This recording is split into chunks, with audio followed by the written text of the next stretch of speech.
Assalamualaikum warahmatullahi wabarakatuh. Perkenalkan, nama saya Reka Dwi Anjani dari kelas 11 Farmasi. Di sini saya akan meresensi novel yang berjudul Dikta dan Hukum. Penulisnya adalah Dian Farah, penerbitnya Asoka Aksara X Lovable, tahun terbitnya 2021, jumlah halamannya 388.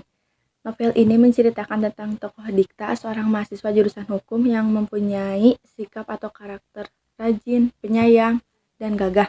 Tetapi ia sudah dijodohkan dengan tokoh yang bernama Nadira, seorang siswi kelas 12 SMA yang mempunyai karakter pemalas. Perbedaan karakter antara Dikta dan Nadira sangat berbanding terbalik. Hal tersebut membuat keduanya harus bisa saling melengkapi satu sama lain. Di masa perjodohan tersebut, ternyata Nadira sudah mempunyai kekasih, dan Dikta juga hanya menjadikan Nadira sebagai sahabat kecilnya dan sudah dianggap sebagai adiknya. Oleh karena itu, Nadira dan Dikta menolak perjodohan tersebut, tetapi mereka terpaksa harus mengiyakan perjodohan tersebut di depan kedua orang tuanya untuk menjaga perasaan kedua orang tuanya. Hal tersebut tidak membuat Dikta menjadi acuh tak acuh kepada Nadira. Dia tetap memberi perhatian kepada Nadira. Lama-lama Nadira menjadi cinta dan suka kepada Dikta karena mereka berdua sering bertemu dan sikap Dikta yang sangat baik dan perhatian kepada Nadira. Perasaan tersebut menjadi awal mula dari kisah cinta Nadira dan Dikta. Meskipun hubungan keduanya sangat rumit dan banyak yang disembunyikan. Salah satu rahasia besar Dikta mulai terungkap dan diketahui oleh Nadira, yaitu ia mengalami sakit ginjal dan hidupnya sudah tidak lama lagi. Kemudian ia menuliskan wishlist yang ingin ia lakukan bersama Nadira sebelum meninggal, sesuai apa yang telah divoniskan oleh dokter. Dikta, seorang mahasiswa jurusan hukum, membuat suatu UUDN, Undang-Undang Dikta dan Nadira, yang berisi 4 pasal. Yang pertama, dasar hukum perjodohan yang mengikat kedua belah pihak, yaitu Nadira dan Dikta. Pasal kedua, memuat tentang bagaimana keduanya tanpa sadar saling menghindari agar tidak jatuh cinta satu sama lain.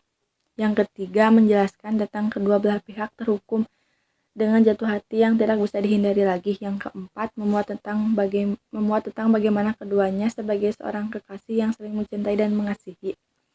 Meskipun akhirnya tidak bisa bersama karena tidak direstui oleh semesta, tetapi Pradikta akan menjadi tokoh favorit Nadira selamanya. Salah satu peristiwa yang berkesan adalah ketika Nadira mengetahui Dikta mengidap penyakit ginjal, hal yang disembunyikan oleh Dikta selama ini, dan mengetahui hidup Dikta yang sudah tidak lama lagi. Dikta meminta maaf di depan pintu kamar Nadira. Suasananya sangat dramatis hingga Dikta pergi karena Nadira tidak mau membukakan pintu.